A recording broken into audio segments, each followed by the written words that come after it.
By now, horror fans all over the world are raving about Guillermo del Toro's latest contribution to the world of horror, Netflix horror anthology Guillermo del Toro's Cabinet of Curiosities. This series has 8 tales, all directed by famous horror directors, and a few of them written by del Toro himself. So far, the reviews have been phenomenal, as each episode takes the viewer on a terrifying journey encompassing eldritch creatures, vampiric aliens, mind control, and ghosts of people long gone. This video is about the 8th episode of the series that focuses on a couple as they move into a haunted house on an isolated island. Easily one of the best episodes in the series, the Murmuring will definitely scare you. Here is what has happened. Before we go to our explanation, we have a very small request. If you like our content, please support us by subscribing to our channel. This is a small click for you, but for us, it means a lot. Thank you, and let's begin.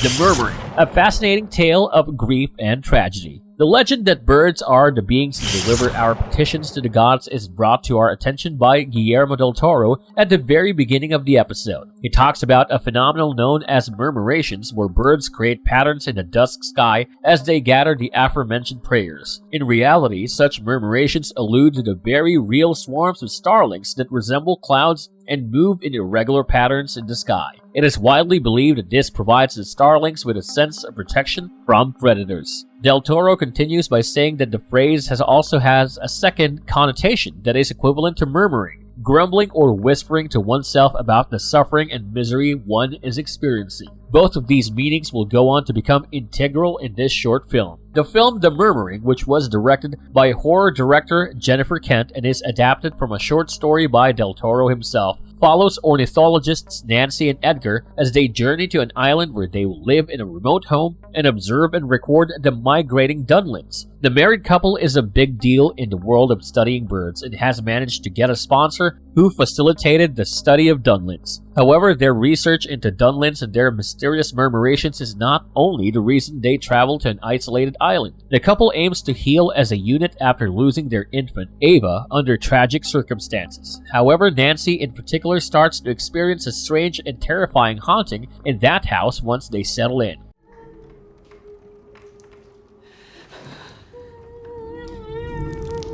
Despite their chemistry, Nancy and Edgar have a great deal of emotional distance from one another, which takes up a large portion of the first act. Edgar mentions his affection for Nancy in order to show it. For her, he prepares sandwiches. He also makes it clear that he wants to have a sexual relationship with her because he believes that Nancy needs these items in order to openly mourn their lost child, or at the very least talk about it. But Nancy, who is unmistakably in the most depressed mood, doesn't return the favor. While Edgar is trying his best, it simply is not what Nancy wants or needs at the time. Nancy and Edgar carry out their research on the dunlins all over the little isolated island and take audio and visual recordings of the murmurations on the island in between these heated and often passive-aggressive exchanges. Eerily enough, Nancy's tape recorder keeps malfunctioning and picked up odd noises after the sun has set and throughout the night. She can hear footsteps as clear as day and a shadow moving past her bedroom door on one particular night. When she follows it to the attic, she discovers that the dunlins are using it as a nest. Due to the fact that dunlins don't build their nests above shrub level, it appears odd and the couple begins studying the birds once again. It seems like their work is what is holding the pair together, since emotionally they couldn't be any further apart. Director Kent places a higher priority on the conflict in Nancy and Edgar's relationship than the jump scares one typically expects in horror movies. It demonstrates how differently Nancy and Edgar coping with the loss of a child, and more broadly, how differently a man feels that they can move past it and pick up where they left off. Without a doubt, they are both in grief, and Edgar has tried to resume their lives with good intentions each time. But what he doesn't realize, and perhaps most men don't either, is that the mother reacts to such a tragic event far differently from a father does. A very intimate relationship is created by carrying, nursing, and caring for a child. This dynamic cannot be repaired by having intercourse again. The performance contrast between the actors playing Nancy and Edgar makes that difference in viewpoint quite clear. Technically speaking, the movie's muted color scheme and cinematography are strangely soothing. The sound design is flawless because the scene is an empty house and the character's job is primarily sound recording. Additionally, the film's purposeful and slow tempo enables you to take all of these components in gradually. As the story progresses, Nancy begins to get increasingly interested in the birds as well as the former occupants of the home they are currently residing in. This is further fueled by Nancy's recordings of the bird sounds and her recurring enigmatic sightings of a little boy running around the house. However, Edgar hears nothing on those tapes when he plays them. The sounds seemingly disappear when he tries to listen to them as if they never existed in the first place. He therefore attributes Nancy's lack of sleep and unhappiness as the cause. However, that doesn't stop Nancy from digging for more information about the home's previous occupants and what happened to their child. In fact, she feels compelled to try and figure out what happened because the air of sadness present in the house seems to be pressing down on her chest, making her deeply physically and emotionally uncomfortable. In her effort to look for some answers, she discovers a locked cupboard filled with messages and an embroidered fabric bearing the words freedom, and a depiction of a woman standing next to a flock of dunlins flying away. Nancy believes that she and the woman in that work of art share a deep spiritual bond due to their understanding of the murmurations of dunlins as a symbol of freedom, something she believes both the woman and she herself desperately wants. She becomes irate at Edgar because she doesn't want to be practical for a few seconds when he instructs her to be scientific about her discovery, telling her not to rely on her emotions. And as she strays from her task and gets further obsessed with the tale of the owners, her encounters with the spirit of the child grow more intense. Now we come to the story of what actually happened to that isolated house all those years ago. It is safe to presume that the child's mother was having an illicit relationship with a married man based on the letters and the dampness of the child's spirit. The mother awaited the soldier's return from the battlefield, however the man returned to his wife because he felt compelled to respect their union, leaving the lady and her child stranded on a remote island. Evidently, the news crushed her and she probably lost her sanity or went down an emotional spiral. She drowned her own child as a result. However, once the realization of what she had done set in, she took her own life out of sadness and potential embarrassment. Nancy obviously understands and can connect to the mother's grief over the loss of her kid. Now, hear us out here. We don't believe Nancy killed Ava, despite the fact that it is never explicitly stated, not even at the conclusion, but she unquestionably holds herself responsible for the loss of her child at such a tender age. Maybe she feels that she should have done something to save her life or given her child better care. Maybe somewhere, Nancy believes that Ava's passing was somehow caused by her carelessness. She likely draws comparisons between Edgar and the man in the images as a result of his attempts to coerce her into sleeping with him and the fact that he doesn't see things that way. This is especially true once he tries to compel her into doing so. It's a fairly repulsive scene to see, and it confirms Edgar's lack of ability to be sensitive towards Nancy. Nancy sees the mother's ghost chasing after the boy's ghost in the movie's climatic scenes. She protects the boy and, in essence, orders the mother to go away and leave the scared boy alone. Nancy reassures the boy that his death wasn't his fault and that he was a good child as the sun rises on the island once more. The boy runs out from a shadowy corner, making his way to Nancy, and then vanishes into her arms and into the light after being persuaded, showing that he is now at peace. Next, Nancy visits the attic where she has a vision of the mother committing suicide herself. Soon after that, she steps outside her home after seeing a murmuration. She feels as though the flock of dunlins passing by is washing her spirit and relieving her of the burden of Ava's passing. Therefore, she pauses the radio to call Edgar and tell him that she is prepared to discuss Ava and go through her grief with him. In order to find some sort of catharsis or closure with Ava's passing, she embraces the haunting of the ancient and lowly house as a doorway. She feels a little satisfied when she has the chance to console Ava's spirit because she was unable to soothe Ava in her final moments. Nancy also understands that the part of herself that was a mother to Ava has been irrevocably lost after witnessing the mother die in front of her. The story is extremely well paced and the scares are just right. The film takes the viewer on an emotional ride along with sprinkling inadequate spine-chilling and unnerving moments to keep one on the edge of their seat. The jump scares are perfectly timed and the ending comes as a welcome relief, a fitting ending to the first season of this horror anthology. It is now available for viewing on Netflix. If you're a horror fan, this one is worth checking out.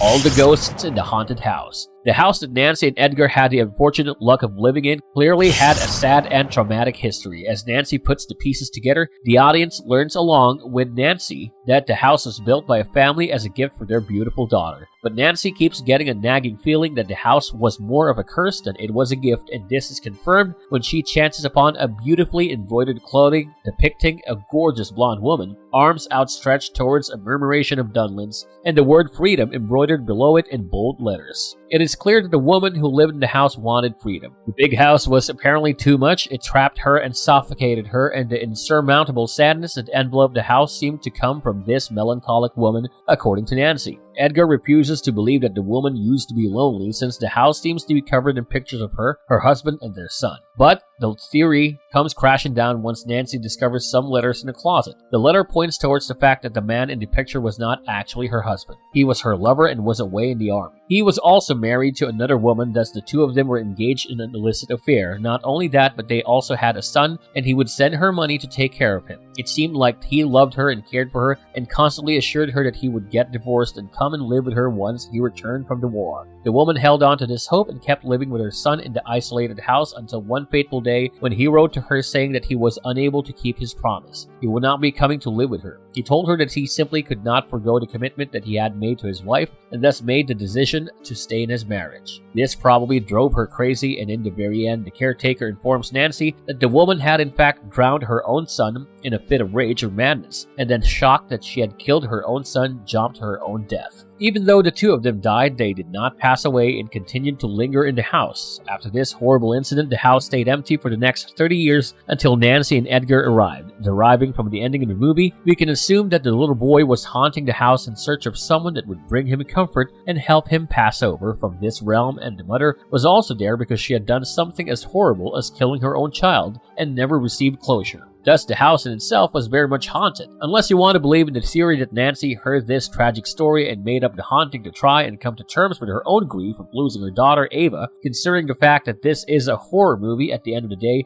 it is more likely that there were in fact ghosts, but only she was seeing them because of how sensitive she was to grief. The specific grief of losing a child when she arrived at the house. During the course of the short film, we see the little drowned boy multiple times as he keeps running through the hallways. He is always cold and wants someone to help him. In fact, his ghostly presence is actually rather sad and melancholic. A little lost boy wanting to be warm and hoping for that warmth from his mother. As his manifestations get more and more regular, he is heard crying, wailing, and even saying out loud that he does not know why his mother is angry with him. All of this is obviously unsettling to come across, and for Nancy, who has also recently lost her child, is intensely heartbreaking. Shots of this young boy running in the halls, footsteps pattering on the floor, and him suddenly showing up beside Nancy as she slept at night is definitely scary. However, the scariest scene is when Nancy follows the boy all the way down the stairs and he appears suddenly face to face with her, scaring the life out of her. This apparition is horrifying because his face is decayed and rotten, presumably because he was drowned, and that he has been that way ever since. In fact, his appearance in this particular manifestation is quite akin to a zombie or an undead, being due to the lesions in his face and decaying skin all around. Scarier than the ghost of the little boy is the apparition of the mother. While the little boy is the first spirit that tries to contact Nancy, the mother's apparition starts showing up as the film moves towards its conclusion. Nancy encountered the mother's spirit as it came hurtling towards her while she was taking a bath, screaming, "What have you done?" over and over again. This caused her to pretty much have a panic attack as she began screaming and did not stop until Edgar rushed into the washroom to comfort her. Clearly, the haunting was taking a toll on her emotionally and mentally. In the climatic scene of the film, Nancy encounters the scared spirit of the little boy as he runs and hides in the dark corner of the room. The ghost of the mother was chasing the boy, yelling, "What have you done?" and screaming at both her son and Nancy. She looks like every description of dead, wailingly ghostly woman that is available in horror culture, with flowing, long, unkept hair, a billowy dress, and a pale face. She fits the role perfectly and honestly is quite scary in that sense. Even though this film does not depend on jump scares to scare the audience, the ones that are there, when the little boy and the wailing woman show up, done brilliantly. They don't seem cheap or forced and are actually integral parts of the story. The ghosts in this house are not evil or malevolent. They were simply victims of their circumstances. They don't mean harm to the new residents either. Instead, this is a story of spirits reaching out for help, hoping to find someone that would help them heal from the tragic events that led up to and resulted in their deaths.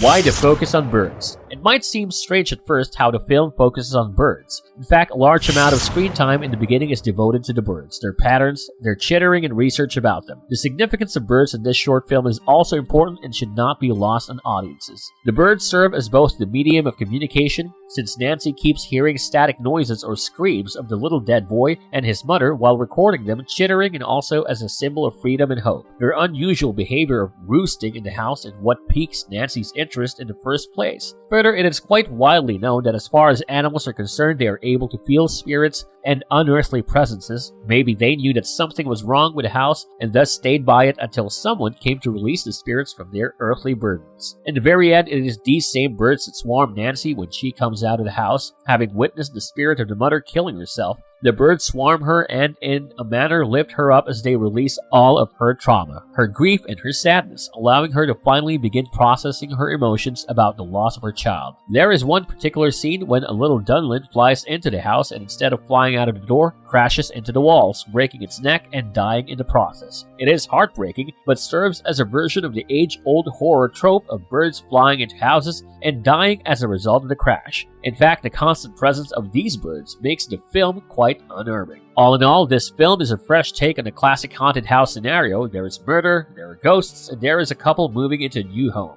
All the elements are taken and masterfully manipulated by Kent to tell a story and scare viewers at the same time. Have you guys watched this episode yet? Tell us what you think about it in the comments section below. If you liked our content, don't forget to leave a like and subscribe to us if you haven't already. Have a good one and be safe. Thanks, everyone.